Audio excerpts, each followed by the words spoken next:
It was a perfect Monday, I will tell you that. Yeah, not for me, but think about it. Somebody was living their life. You know how, like, oh, it's happy hour somewhere, everywhere right now? Somebody had the best Monday of their life. Like, maybe they went out with the girl of their dreams. They think they're going to end up together. I mean, she's probably talking to 5 other guys. She's going to ghost him in a couple of days. But right now, that was the perfect Monday, and he's on cloud 9. That just doesn't happen to be me. And I know it definitely is not you. But you know what? A bad Monday, you know what that means that I'm going to do? Because every time there's a bad day, you have to do something, right? The answer is absolutely nothing. I'm going to do nothing about it. Nothing! You lose! I'm going to do nothing except looking to these games on this Tuesday slate. And we got 4 of them to deal with. We got 2 potential closeout games in the East and then a pair of series that are tied 2-2 out in the West. Some fascinating series. And I do have good news for you pizzeria front page bettors out there. I'm going to do something that this is like a twice a year thing. Like, you know, those people, they'll go out on New Year's Eve and 4th of July.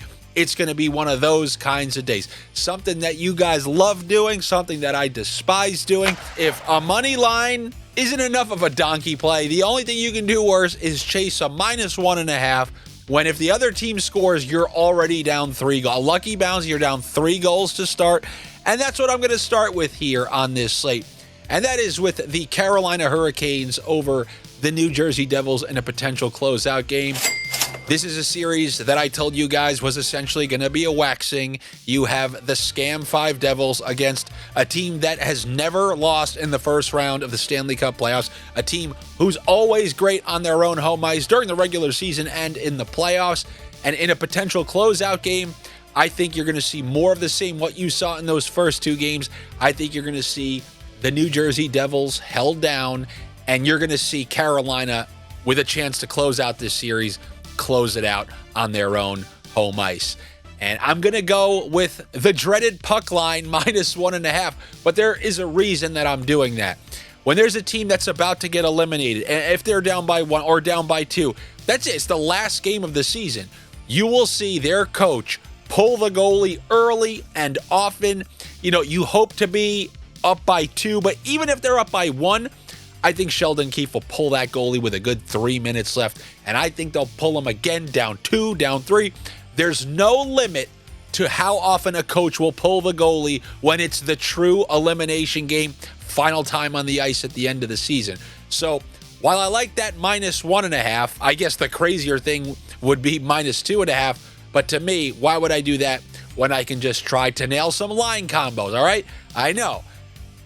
I mentioned yesterday, hey, you know, for you people who you want to go over, I'm not betting overs, but you can take that Verhaeghe point, and it's easy to stack with the top line, Reinhart, Barkov, and those all came through. Well, in this potential elimination game, as long as Carolina does what they typically do on their own home ice, I think we have plenty of point props available. Now, here's the problem. I'm not sure if they're going to send Svechnikov back down to line 2 because they sent him to line 1 last game, Jarvis down to line 2. So what I'm going to do is take the combos on all 3 lines. Remember we did this at the end of the season? We were looking for good prices. Well, we know that Blake and Aho will be on that first line. So give me both of them for a point. Then give me that line 2 combo of Jesperi Kotkaniemi and Taylor Hall for a point. And how about this one? Line 3, give me the whole line. It's like plus 1,200. Jordan Martinook, Logan Stankoven, and Jordan Staal. And the reason I really like this, I like this plus 1,200 third line, each for a point, is because of that aforementioned goalie pull. Now, look, if the Devils find a way to play their best game of this year, everything I just said is screwed. But if Carolina does what they typically do on their own home ice in these playoff games, then I trust that they're going to be up in that third period. And if they're up in that third period, all those third line guys, you will see those third line guys on the ice. I'm taking Carolina to win, -1.5, and I'm taking all 3 of those line mate point prop combos. Then I kind of want to go to Toronto next, but I want to save that one for last. So let's talk about this Minnesota Wild Vegas Golden Knights game. When that game was tied in the third period, I tweeted out, I believe whoever scores the next goal is going to win this series, because you're either talking about the Wild taking a 3-1 lead and then getting 3 chances to eliminate the Vegas Golden Knights, or the Vegas Golden Knights win a game that they were trailing, halfway through the game in Minnesota after getting crushed in back-to-back games. Then they take that momentum home, probably win a home game, and then worst case scenario, they get a game 7 on their own home ice. I thought whoever won that game, scored that next goal, was going to win the series. So now I do think Vegas has a major advantage, 2 out of 3 games at home. I think on the heels of that win in Minnesota, they're going to come home, and you're going to see kind of like that game 1 type of look, that game 1 type of effort. And I think we're looking at a relatively low-scoring game. I know you don't want to hear it after last night, but then again, I don't care about you. Listen to the orcs, and then you will be living amongst them. I am going with the under 6.5, and I'm taking the under half of a point for fourth-line Marco Rossi. I know he somehow weaseled points in back-to-back games. There's been a lot of lemony snickets, unlucky fourth-liners. Show me a fourth-liner. I'm going to take the under. Fourth-liners, many times, books will remove their unders once they have confirmation they're on the fourth line. They don't typically offer them. So if they do offer them, I'm taking it. If I lose, take my cap off, say, congrats, the fourth line somehow scored. But on the road in Vegas, where I don't think Minnesota is going to be able to score a bunch in this game, I'm going to take the under 6.5 and the under half of a point for Marco Rossi. And then I have a little under 3.5 same game parlay. I want the under 3.5 shots on goal for Joel Eriksson Ek. I mean, on the road, that's no easy feat. The under half of a goal for Joel Eriksson Ek. And then the Minnesota Wild to score in all 3 periods, no. And you can find that one on Fanatic Sportsbook. That's what I do. I go sportsbook hunting for the specific types of bets that I like during the playoffs. We're still only here in round 1. These will become more efficient, more useful as we move forward, and eventually you start to see all these low-scoring, tight-checking games. And I think this is going to be one of them. So I like a couple of unders weaseled in that game right there. And then I want to move to this Toronto game. I have not been impressed by the Ottawa Senators whatsoever. I mean, they're a member of the Scam 5, so I'm not going to act shocked here. But they really haven't even lived up to what I thought. I thought that they would be putting better efforts in. Now, they lost 2 overtime games, but even when you look at the last game, they were outplayed in a must-win game. They were able to win it, but I have not been impressed with their playoff style of play.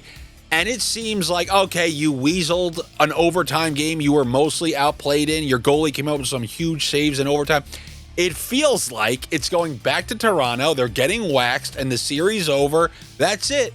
But the 2 things that I really struggle with here, number 1, obviously, like most people, it's just scary to put your faith in this kind of Toronto team. Now, granted, this is a slightly different team, a coach who has a slightly different demeanor, slightly different approach. They're getting good goaltending, but you're always still scared those ghosts are behind there. But even more importantly, how about this line?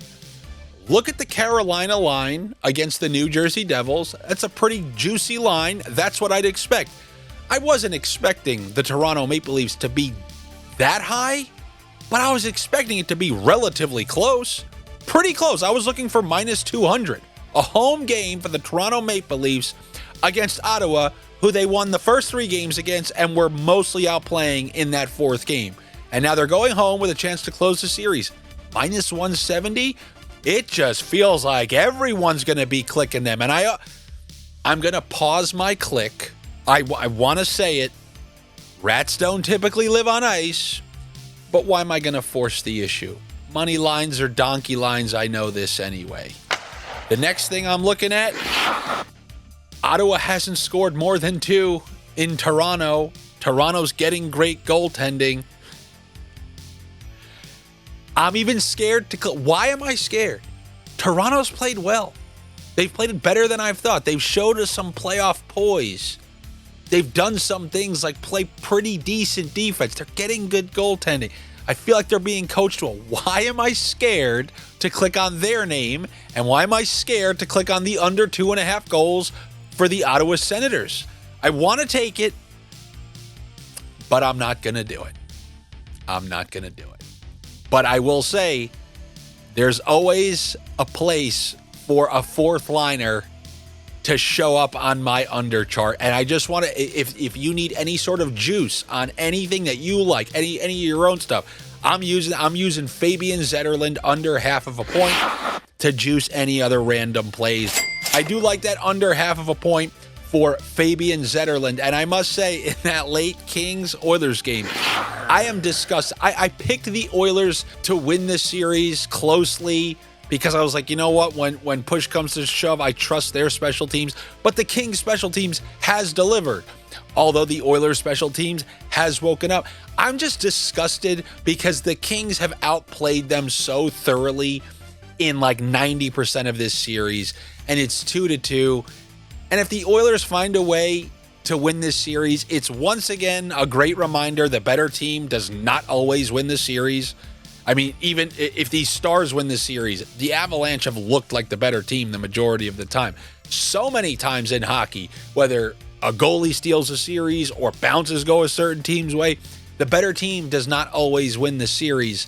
And I think that could be the case. But let's hope that the LA Kings reestablish this home dominant. Man, I think they're going to win this game. I think the Kings are going to win. I think Edmonton's going to find a way to weasel Game 6. And then, as I told you, that home ice is going to be nothing in that big Game 7. Oh, God, it feels like Edmonton's going to scam a Game 7 win. Let's hope not. I think the Kings are going to take this one. I guess we will see, but that's what I have for you. Good luck to you. Better luck to me. I gave you some overs on this slate. I think I gave more overs than unders, but I like Carolina to end that series. I'm taking all three of their lines for point props. Then in the Minnesota game, I like that to stay under 6.5. I'm taking that under 6.5, and I'm putting it with the under half of a point for Marco Rossi. You don't like Marco Rossi, then choose, or you can't do same game parlays where you put the player points. Then take the under 6.5 there, and combine that with the under half of a point for Fabian Zetterlund in that Toronto-Ottawa game, where I think Toronto should win, but I'm just too scared with their history, and the line is just kind of confusing me. And then in the late game, I think the Kings find a way to win. They've outplayed Edmonton for the majority of the series. But I don't know, man. There's something spooky in the air now with that series. I guess we will see. If you guys want those additional the updates that I put out yesterday, because more player props, more things become available during the day. You can get that over on the Patreon. That's also where you can get Josh's baseball picks. That's where you can chat with the other sniffers in the chat room, dropping their 9 goal scorers, same game parlays. So I hope to see you over there. If not, I will see you tomorrow for another round of NHL Sniffs. Take it easy. Hey, this is John Butchergrass from ESPN reminding you to like, comment, subscribe, because Andy clearly isn't going to do it. What was that ruckus?